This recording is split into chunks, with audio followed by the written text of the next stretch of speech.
Welcome to the TikTok podcast. The clock is always ticking, so let's synchronize our watches and dive in. I'm your host, Callie Brigham, and I'm here to help you make time for what matters.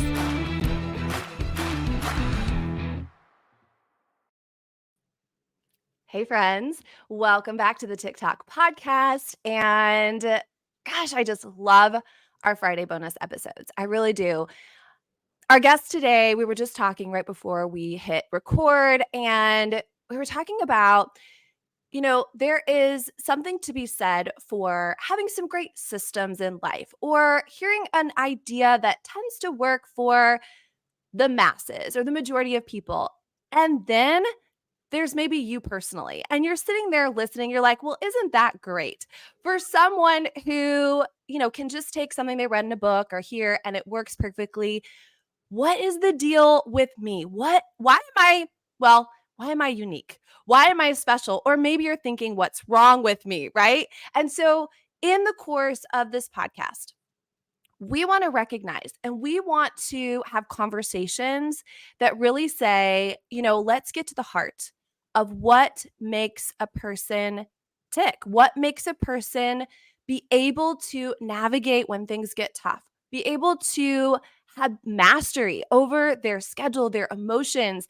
And that's when I bring in some experts. And today I've already fallen in love with her, and I know you're going to too. So let me just quickly introduce our guest.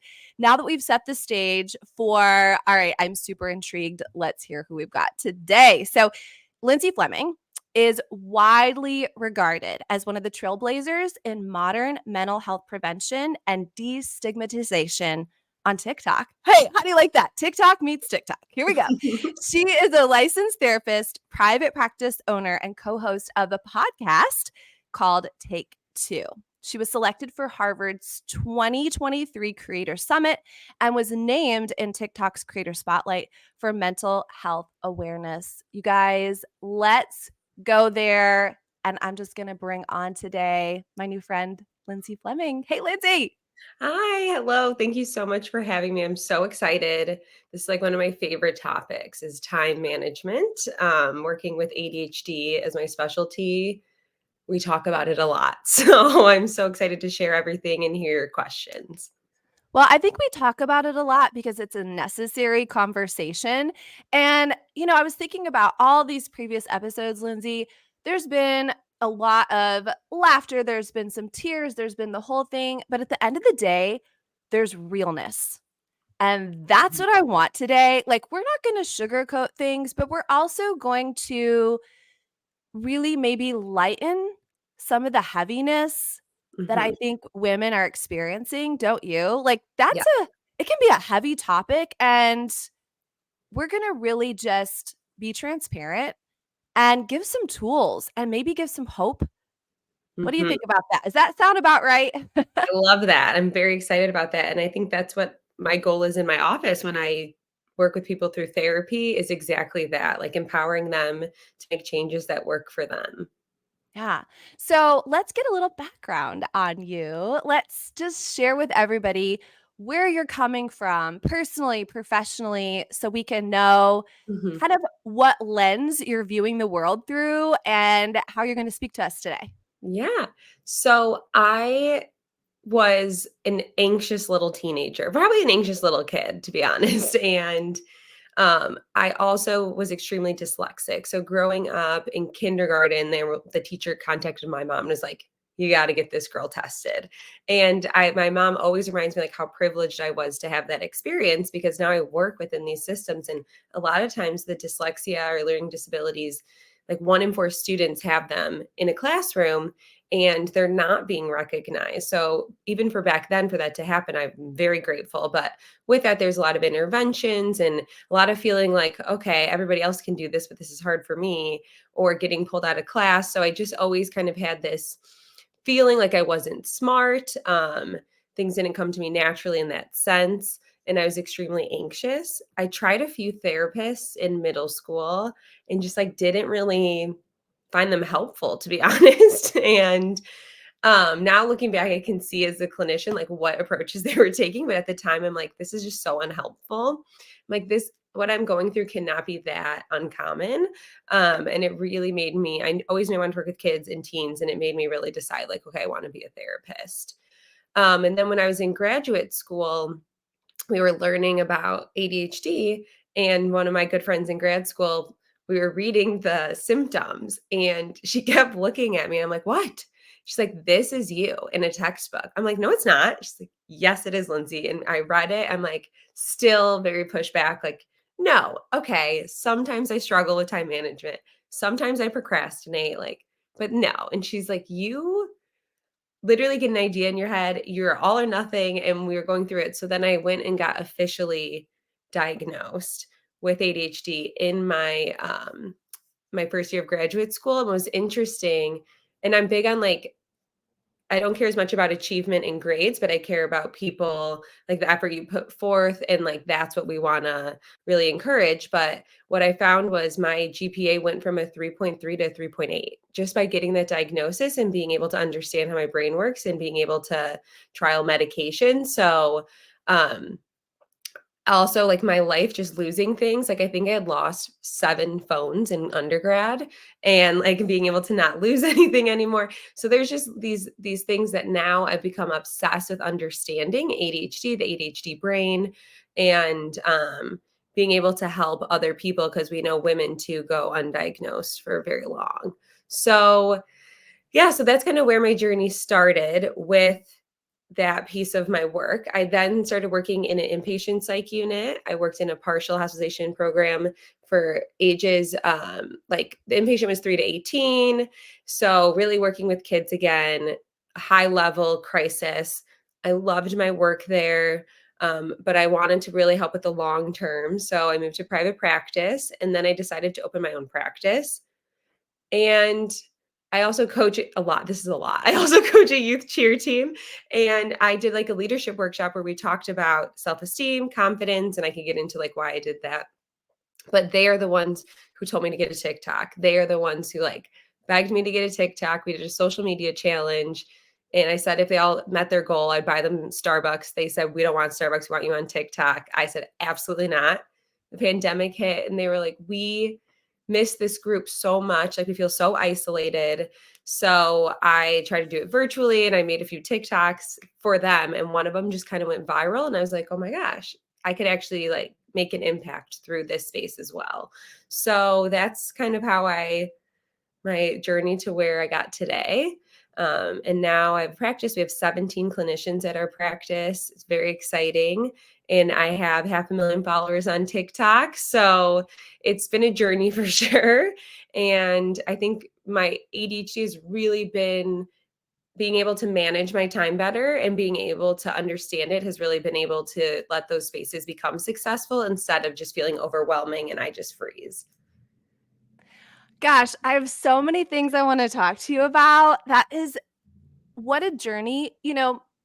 First, I just wanna commend you too, because one of the things I really feel like I would love for us to impart is that whatever you feel like could be your weakness or what holds you back or your struggle or your challenge, you can decide that that's what it is. Like that, you can just stay that in that victim place forever.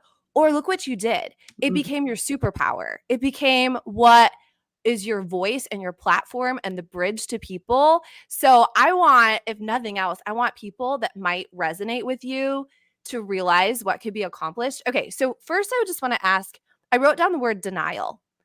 You were in denial. Why are people in denial of something like this, of a mental health struggle or ADHD, or why don't we recognize it in ourselves? For so many reasons, I see a huge one around just like shaming ourselves almost. Like when I talk to my clients, they're like, "No, Lindsay, this shouldn't be hard for me." And I'm like, "I know." And they're like, "I'm really trying." I'm like, "I know." Like, but it's not anxiety or it's not ADHD. And so it's like, okay, so you can put all the blame on yourself, but we can't accept that maybe there's something else happening here. So a lot of times I think it's more so there's a lot of this like you can have anxiety or you can struggle and I'll support you and you can go to therapy and I will encourage you 100 million%. But me, I don't need that. So I see still a lot of that like internal stigma, the internal piece. I think we convince ourselves like, oh, no, no, no, I can do it. I'm just like choosing not to. And a lot of times it's like, I don't know if that's necessarily true.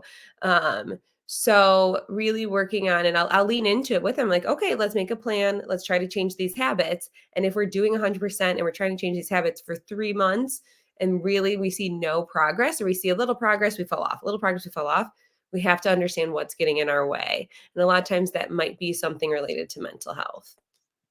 One of the things I love to say to whether it's people on, listening to the podcast or people on my sales team is to be a scientist and not a judge.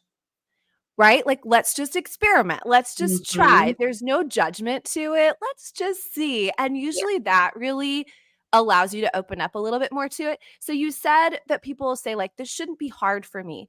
What is hard? Tell us some of the things that maybe you recognized on that or your friend recognized on that list for you. Yeah. What is hard? What becomes a bigger challenge than maybe somebody who is more you know, traditional in Mhm. how their brain works. Yes. I will say with ADHD, we often are taught it's an attention issue. And what I'm going to say is that the way I feel describes it better is it's a regulation issue. So we have difficulty regulating our attention, our sleep, our routine, our time management, our emotions. A big piece is emotions that we don't talk about. So when we talk about like what's hard, oftentimes for people with ADHD or neurodivergent people, it's more so like that if they're not interested in it, it's really, really hard for them to engage in it. There's also this piece of like mental effort. So parents will come to me and they're like, Lindsay, they can play video games or they can do soccer for hours and I watch them do it. And you're telling me that they can't get their homework done. And I'm like, I hear you. That makes no sense in your world, right? But the avoidance of anything that someone deems is going to take mental effort. So it might take you 5 minutes, but our brain is like, that just feels like a lot of mental effort. I'm going to avoid it. And so I find that the pieces where people get stuck is really with ADHD is the initiating tasks and then being able to regulate our attention or regulate our efforts while we're doing it, if that makes sense. It does. No, it makes a lot of sense. I love when we can instead of just putting a Band-Aid on something or I love them when we say like, what's really the root of it? Like, because then you can start to recognize it, heal, and grow from it. Mhm. So, for example, I know right before we started recording this, you gave the example, I think like the Pomodoro technique, right? Where somebody does something for 20 minutes, then they take a 5-minute break, and then they can like reset and get back to it.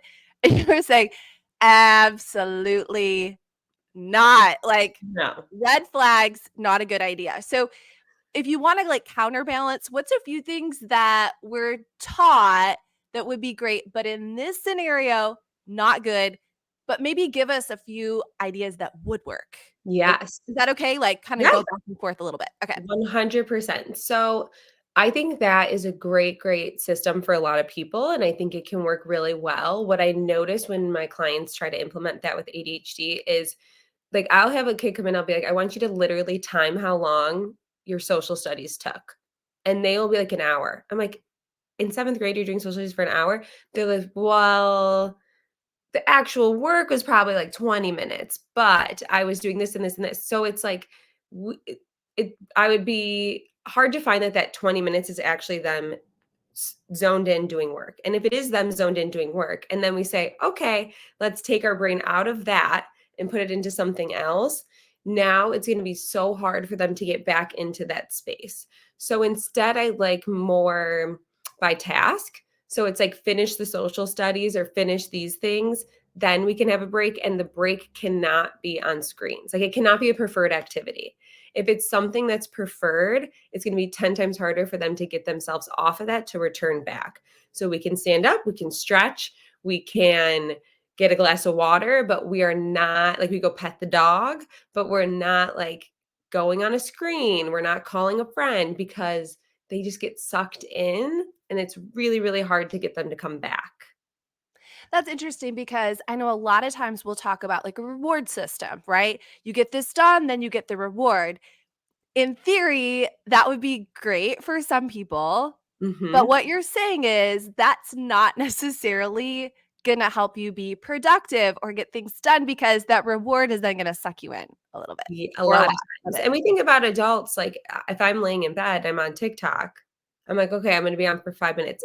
Okay, 5 times 5, like, it's never 5 minutes. So, as an adult with a fully functioning brain, it's hard for me. I'm imagining, like, a teen, that's we're literally setting them up to fail, in my opinion, when I'm like, "Do this and take 5-minute breaks." Um, I think another thing that I found the 2 other things I found so helpful when it comes to, like, ADHD and messiness, like in time management, we know like our space can be a reflection of how our brain feels.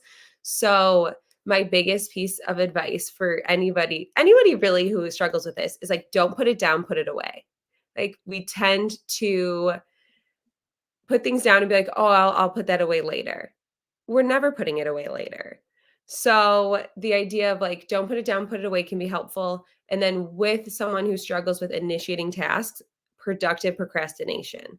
So instead of sitting there being on your phone, can we go take a shower? Like, I understand we don't want to do the dishes. Like, that feels like a task I absolutely cannot stand. Okay. Can we go vacuum? Can we go like make our lunch for tomorrow? So, how do we, because a body emotion stays emotion. So how do we get ourselves moving instead of feeling stuck and I'm watching videos or I'm just sitting there feeling like guilty that I'm not doing anything? How do we get moving? All right. So that's really fascinating. First of all, I am going to make sure that like if I was a cross stitcher, which I am not, I would cross stitch in my home for my kids. I have a 13 and 15-year-old. Don't put Yeah. it down, put it away. Some of my kids, I only have 2, are better at that than others, but that's gonna make all the moms happy too. Whether or not your kid has Mhm. ADHD or you have Yes. ADHD, can we all just agree that's awesome?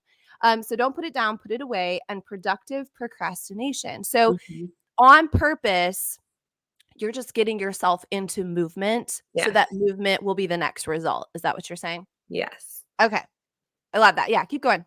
Yeah. Another thing, if you are someone with teens or anyone who their kids struggle to keep their room clean, mostly meaning clothes are everywhere. So I think you have to know your kid, right? There's kids where you're just like, no, you can keep your room clean and I expect it and do it. And when you have these kids who it's just like impossible and you're finding like you guys are arguing about it all the time and we're just getting nowhere, let's meet in the middle or meet them where they're at. So I love the idea of having 2 laundry baskets. So one is for dirty clothes and the other one is for clean clothes. So instead of our clothes being on the chair and on the bed and all over, it's in a controlled space and then when that basket fills up, we have to put those clothes back on the hangers or back in our drawers or wherever it is. But in some way, we are still organized. It's like a little bit of more of a messy organization. But I think it's still like I always ask if a kid is struggling with some task, what is the skill that they're missing? And so if it feels like too much for them to hang it up every time, can we practice the skill of putting it all in one place? That's one step closer to putting it away.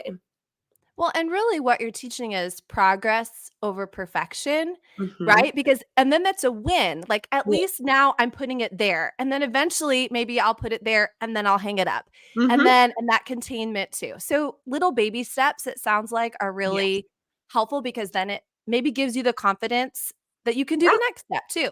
All right, exactly. so a minute ago you mentioned obviously social media is a double-edged sword, right? Yes. And now everybody's gonna follow you on TikTok, and we're gonna link all this to the show in the show notes too. But it can also, I think, be the absolute kryptonite to somebody as well who may already feel distracted or wanna Yeah. procrastinate. How in the world do we bring in social media? Mhm. Is there even a way to do it in a healthy way? So how do Yeah. we regulate that? Yes, definitely. And this is where I know I keep talking to, like, parents and stuff, but when I went to Harvard Harvard picked some mental health creators that they felt were really doing, like, evidence-based work online, and they flew them out to Harvard, and we got to meet with a lot of the newest research that Harvard's doing, and I got to meet a woman who is doing research on social media and teens. And I was so excited because like this obviously is my wheelhouse. I work with teens all day. I'm on these apps and I really want to understand how is it impacting us and what is the balance of healthy use? Because and there are times where we really do connect online, and my dad's from Ireland. I can talk to my cousins from Ireland and we have a Snapchat group, and I feel so much closer with them. So it is really great. I think, when you're having a bad day and I see a video full of kittens, I'm like, oh, okay. So it can be very uplifting. And at the same time, our brains are not wired for the emotional roller coaster that social media can take us on. So I'm sitting here, I'm watching a video, and then all of a sudden it's really, really sad. And I'm like tearing up, a military man coming home and his dog seeing him. I'm like, I'm going to cry. And then I'm watching something that's making me laugh. It's like the highs and lows of emotions really do impact us. So I think there's no specific amount of time that's appropriate. They used to say like 3 hours a day is like tied to this, this, and this. And now they're pulling back from that. And it's really like what you're doing on there and more so like your own individual usage. Because sometimes we can both be on at the same amount of time and you might feel good leaving the app or you might feel bad. So, really, and it's kind of what you talked about, it's about building awareness. Like, when are times that I'm using it and it feels good? When are times that I'm using it and it's getting in the way? So, some ways to recognize that is not judging ourselves, not being like, why am I doing this? But just like notice. Notice, like, okay, why I'm on my phone a lot at night. Or I'm on my phone a lot at this time. Or if I really want to get a task done, all of a sudden my first go to is my phone.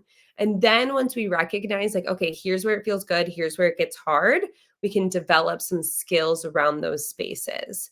Um, so that's kind of where I start. I also do a lot of like cleansing with my clients. So, who are we following and how do they make us feel? A lot around with my teen girls, like body image. I'm like, those people that you're following, they'll be there. You can go search up Kim Kardashian whenever you want. We don't have to follow them and then just be in our feed without us asking for it. So, really trying to create healthy habits. Biggest space I see is sleep, it impacting sleep. When we can't sleep, we should not go on screens. I would rather you listen to a podcast or something that doesn't have like the screen aspect in it. So I think with social media, like you said, it's a double-edged sword. How is it impacting us? Are we feeling good? Are we comparing ourselves to highlight reel of people's lives? We all know that feeling like, I thought they were the most like loving, perfect couple, and all of a sudden they're not together anymore. And we're like, what? So really, really reminding ourselves like that, what are we using this space for?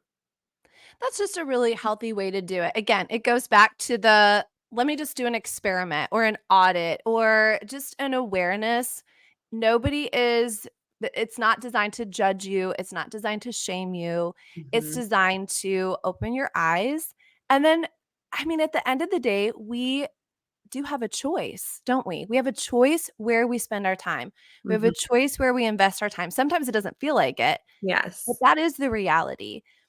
So, if we have a choice and all Mhm. the things that you've learned about yourself and with, with the teens that you work with, is there anything else that you really feel is super relevant right now when it comes to a routine or a strategy or a technique that you found personally helps you to manage overwhelm or your time or getting some things done so you feel like you've had some wins? What other things Mhm. would you wanna share with us?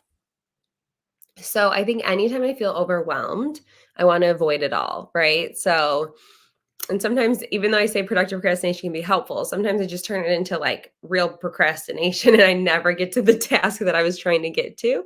So for me, when that happens, I love the buddy system. So I really will, my business partner, Stacy, she's amazing. And one thing that, this is like a side note, one thing that I think would be really interesting, I don't know if you've ever heard of Fair Play, but No, tell me. she's trained in Fair Play, and it's really for about relationships and, mental load and with time management and mental load. So an example is like if she has 3 kids and she gives her husband the, mental load she gives her husband the task of take their son to basketball. She's still getting the carpool. She's still making sure all the emails are answered. She's still knowing the schedule. Like, so you still have that mental load of that task. So it's not really his task.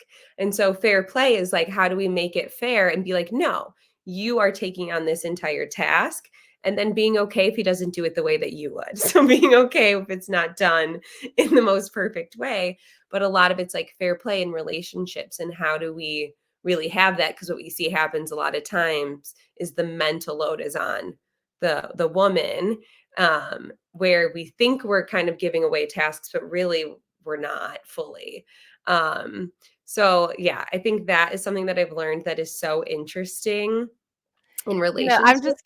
just gonna say, I just have to add this in. It's so interesting. I just celebrated my 20-year anniversary with my college sweetheart, and somebody said, "Okay, what advice do you have of 20 years?" I'm like, I mean, who knows? But the one thing, Lindsay, I said is, and it was really something I recognized right after our first was born, our son was born, was that we had to be on the same team. Because I realized we were battling each other because, we had this whole new life literally Yes. in front of us, and in that overwhelm and that stress, when I was feeling like I can't do it all, the only person I could take it out on was him and not the baby, and that Mhm. was a huge part of it. So, I don't know, it just kind of resonated in my head when you said that, of Yeah. like, in a relationship, whether it's a working relationship or a Mhm. spouse, or like you're gonna talk about with your partner, your work partner, being on the same team is a really healthy Mhm. thing. So, okay, go ahead. Keep Yes. going. So for me, like Stacy, who's my business partner, if I feel like I'm really getting stuck and not getting a task done, I will text her and be like, when we meet on Tuesday, make sure I do this.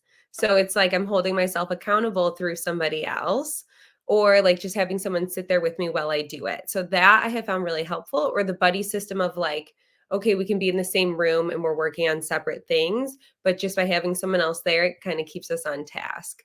The other thing is that I try to like break it up. If I have 7 emails I need to answer and I feel overwhelmed and I'm like, I'd rather just sit on the couch and watch Netflix. I'm like, okay, can I just open up and look at that email and just think about like, what would I want to respond?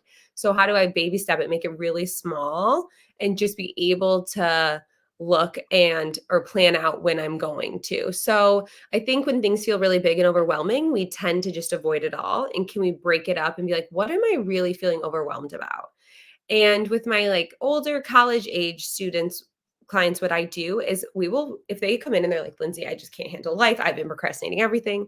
I have a huge whiteboard in my office, and we'll write out family, friends, school, and then if they're in a sport or whatever else they got, work, whatever else they got going on. And we'll write out everything that's stressing them out. Literally, like it could be like my boyfriend got Dunkin' and he got me the wrong drink. Write it down, whatever it is.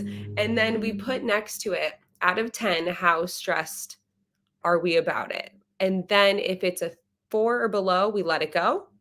And if it's between 4 and 10, we make a plan for it. So really being able to understand what are tasks that are making us anxious, what are like just things in our life, and being able to understand. And everybody is always like, oh, that feels so relieving now looking at that, like, wait, I can handle that, or this, I can do this. So I find that really helpful, and anyone can do that on their own. I heard somebody say that your mind is a dangerous neighborhood. Don't go in there alone, right? Oh, I So, love that. yeah, so you're going in there with them, and Yeah. the things that are scary or they seem huge, maybe they just seem huge because there is a lot. I mean, when I'm sure that whiteboard is filled with Oh, stuff. Phil. Yes. Yeah. So maybe if there was just 1 or 2 things, it wouldn't feel so intense, but because there's 45 things on the board, but Hmm. in reality, now you're categorizing how does that really make me feel? Oh, Hmm. that's really good. Okay, I love that. Gonna get a whiteboard Yeah. Keep somewhere. that one in the background. Yeah. Big one, a big one. Okay.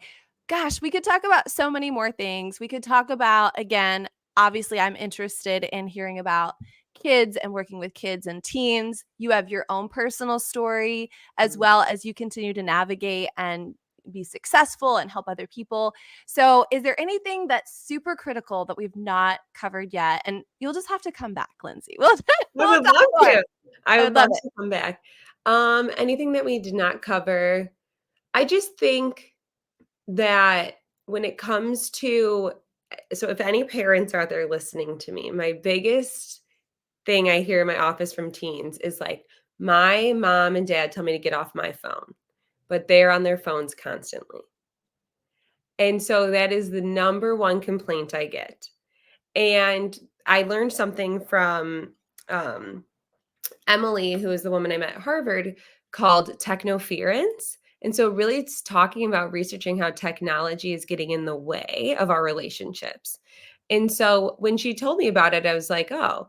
And then later that day, I'm like sitting there, and my husband and I are on the couch, and he's like talking about work. And I'm like, okay, can you shut up? So I want to finish this TikTok video. Like, I didn't say it to him out loud. I'm like, oh, yeah. But in my head, I'm like, I really want to find out what happens on this video.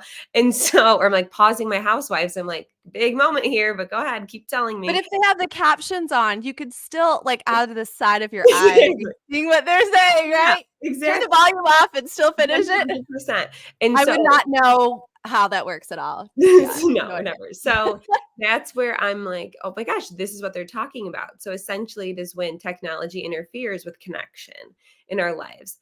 And she gave such a good example where she's talking about how if your kid's at the kitchen table doing homework and you're like cooking or you're doing whatever, check your email, be on your phone, who cares? But if your kid is telling you a story and we get a notification and we're looking at our phone, like that messaging to our kid is like, this message is more important than what you're saying. So I know, like, especially as someone who's working a lot, like I understand, like, we're busy, we have to get back to these things. And me, once I see a text, if I don't answer in that moment, you're not hearing from me, to be honest. So I have to know then within myself, I can't even look at my phone in the times that I'm in these moments. Like, okay, hold, pause your thought. I want to hear what you have to say. Let me finish this or let me put this down. So I think recognizing that in ourselves and acknowledging it can also model really, really good behaviors for our kids or in our relationships. I know I'm the queen of once I put my phone down, I'm like, look at my husband. I'm like, Danny, can you get off your phone? He's like, you literally were just on yours. I'm like, well, no, I don't want to be. So you can't be on yours. So really just Have like you been in my recognize. house? I feel like you've been in my house. So all of these things are very, very normal. And we just want to manage them and make sure, like, notice when they get kind of out of hand and then pull it back and just being really mindful of all of these things. I was thinking to a moment just maybe a couple days ago, my 13-year-old daughter, she wanted to play her piano piece. She was getting ready for her recital. And she came into my room. I was working, doing something on Mhm. my phone, and she said, "Let me just play my song real quick." I was like, "Okay." Inside, I'm like, "Yeah, but I've got to." Okay, fine. So she sits down at the piano. No lie, I had to physically make sure I turned my phone over, put it down next to me. Every 20 seconds or so, I would see her look at me from the piano to see if I was still watching her. Mhm. I mean, I can distinctly remember she's playing, looking at me, playing, looking at me, playing, looking because had I chosen to finish the text or the email that I really wanted to do, Mhm. how that would have made her feel. Yeah. Yeah. And so in those situations, and there are times where you do need to finish that email. So it's just saying, like, yep, sit there. I'm going to write this email. And then I cannot wait to hear you play. But yeah, kids notice those things. And we live in a world too. Like, now I'm going to go on another tangent, but we live in a world too where kids are just, oh, I could go on about social media. Kids are just comparing themselves no longer to the students next to them in class or the neighbor, but 18-year-olds who are millionaires online, right? Like, so I think they feel so much pressure, and are comparing themselves. I think Snapchat, Maps, they know where their friends are. They're watching the highlight reel of not being invited to something, even breakups. Like, okay, I broke up with someone. I don't have to see them anymore. Like, they have these memories popping up on their phones. Like, oh, a year ago, here's you guys, like in a happy place. Like things that we don't really think I don't I also, like, met my husband in college, so, like, I didn't have to deal with that as much, and so just, like, being in their world, I'm like, "Oh my gosh, this is so hard." So much pressure and, like, so much being pulled in, and I have, like, a 6th grader who's, like, FaceTiming her friends getting ready for school. I'm like, "No, we're not doing that." To her mom, I'm like, "We're not doing that anymore. No, that's, like, a no-go. Like, we don't need to always be plugged in. And she was like, Lindsay, you can't take that away, because if you take that away, then they're going to make plans on there. And if they make plans on there, then I'm not going to be invited. If I'm not invited, I'm going to have no friends. I'm like, how did we go from, but just the pressure of always needing to be dialed in and always needing to be like connected, or and what does that mean? Is it just because we want to, or is it because if I'm not, I'm scared I'm going to lose all my friends? So there's like so much I could talk about with social media. I also think for kids who I see who are struggling to make friends, Snapchat's a great place, like where it's not, hey, can you hang out and getting no's? It's like, hey, look at my new shoes I got, or look at like this, where you can connect and it's not as much pressure and we can grow relationships. So there are so many good pieces to it. It's just like really understanding and trying to get in your kid's world. And your kid's going to say, you don't understand. You didn't have to deal with this. And you're going to be like, right, I didn't. So try to help me understand. Tell me, what does it feel like? What is happening? So I always say, like, just getting really curious. Well, I really feel like you're gonna have to come back. We're gonna have a whole episode on that. Maybe I'll have my 13 and 15-year-olds here asking you I would questions, love getting that. real. I Yeah. know. Once the summer hits, that my daughter has been saying to me, "When do I get to be on your podcast?" When my son has not been saying that. My daughter's like, "Let's go." So maybe I'll just have her. I would But I love think it's a really important conversation. And like anything else, I mean, we can go all the way back to the beginning of what you said. We can have denial about these things. We can put our head in the sand. We can pretend like, whatever is happening is normal or it's not normal. But at the Mhm. end of the day, just taking a minute, thinking about what we're thinking about, maybe reaching out, right, Lindsay? Maybe Yeah. connecting. So Mhm. what was your TikTok that went viral? What was the topic? We're all gonna go watch it, but Yeah, there's so the first one that went viral, I think, was about my the first one. So one got 5 million views, was me talking about teens virtual therapy. And I love my clients dearly. My clients' parents, I have good relationships with. So I would be in sessions with their kids virtually, and they'd be like, hey, Lindsay, just wanted to pop in and say hi. And I'm like, I could see in the teen's face, like, this is not a safe space. Like, I feel like my mom's outside the door listening. And even like when I know parents wouldn't be, it's just that feeling of like, so I made a TikTok where it's like me holding up a sign like, "How is your math test?" But really the sign says like, "How is FaceTiming your ex-boyfriend?" And so it's just me joking about like how hard virtual spaces could be for teens in therapy. And not even just because parents are like naturally eavesdropping, but that even when they're not, it's just that doesn't feel like my office, where that was a really, really safe space for them. So that's the one that went pretty viral. And then there was another one about ADHD and like brushing your teeth, because that can be hard for people with ADHD to do daily tasks. And so a good thing about time management, or just deciding to do things, they're like, I can't do it at night or in the morning. I'm like, well, just do it when you think of it. And then my clients are like, but no, you're supposed to do it at night. I'm like, well, I'd rather you do it than not do it at all. Like, do it before you leave the house, whatever it is. And a lot of people resonated with that. Like, you don't have to do things in the way we've been taught. It's better to do it than not at all. So yeah, so those are the two that kind of hit me off the ground running. well, I love that. I feel like if nothing else, the pandemic has given us permission to shake things up. So whether it is you have a new business model or whether you brush your teeth at 2 o'clock in the afternoon, like, Yes. don't you think like it's all good now? It's all Yeah. good. Yeah. Figure it out. Yeah. It doesn't have to look like somebody else's. And Mhm. I just want to thank you for being a safe space for us today. That's what I Of feel like. You've been course. such a safe space, really engaging, really given us some great tools. I mean, regardless of where our brains are on any of Mhm. this too, and just some encouragement today, Lindsay. So I have Yes. a little gift for you as we finish. It's pretend, but still it's fun. And it's the gift of a bonus hour. Mhm. So, in the middle of all the things that you do, if I said, here's an extra hour, it doesn't come out of any of your 24 hours, what would you do with your extra What would hour? I do with my extra hour? Yeah.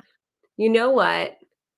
I think I would be somehow in Ireland because that's like my like I get off the plane in Ireland and I'm like, and I think it's because like my family's there and I'm not working. So I'm like, and just the people there, there's like no hurry for anything. I'm like, we're gonna be late. And they're like, what? No, we're not. I'm like, no, it literally started right now.